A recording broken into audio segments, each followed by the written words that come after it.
Bakit nagkakasala at namamatay ang lahat ng tao?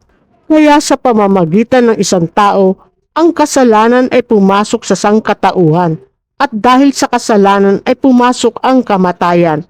Kaya naman ang kamatayan ay lumaganap sa lahat ng tao dahil silang lahat ay nagkasala.